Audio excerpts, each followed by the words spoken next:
ঝড়ের পরে আমরা দলকে পুনর্গঠন করছি। আমরা দৃঢ়ভাবে বিশ্বাস করতে চাই, আমরা দৃঢ়ভাবে বিশ্বাস করতে চাই আমরা ইনশাল্লাহ জনগণের সমর্থন আমরা পাব। জনগণের সমর্থন পাবার পরে আমাদের দেশকেও পুনর্গঠন করতে হবে। দলকে যদি আমরা সঠিকভাবে পুনর্গঠন করতে না পারি, আমরা দেশকে পুনর্গঠন করতে পারবো না। দেশকে পুনর্গঠন করার জন্য, রাষ্ট্রকে মেরামত করার জন্য আমরা কিন্তু 31 দফা দেশের সামনে, দেশের মানুষের সামনে উপস্থাপন করেছি আমরা। সেটিকে যদি বাস্তবায়ন করতে হয়, অবশ্যই আমাদের দলকে ঐক্যবদ্ধ, দলকে পুনর্গঠিত করতে হবে। যারা মেধাবী মানুষ, সেই মানুষগুলোকে আমাদের সামনে নিয়ে আসতে হবে। যারা পরিশ্রমী, যাদের মধ্যে সততা আদর্শ আছে, এরকম মানুষগুলোকে আমাদের আরো ঐক্যবদ্ধ করতে হবে।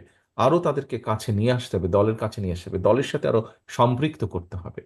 নজরুল ইসলাম খান সাহেব একটি কথা বলেছেন যে সমর্থক থেকে কর্মী, শুভাকাঙ্ক্ষী থেকে সমর্থক, সমর্থক থেকে কর্মী, কর্মী থেকে নেতা বানাতে হবে। আমাদের ভালো মানুষ দরকার, এফেক্টিভ মানুষ দরকার, প্রোডাক্টিভ মানুষ আমাদের আগামী দিনে দরকার। কারণ এই রাষ্ট্রটিকে পালিয়ে যাওয়া স্বৈরাচার অনেক পিছনে নিয়ে গেছে, ধ্বংস করে দিয়েছে বিভিন্ন জায়গাগুলো।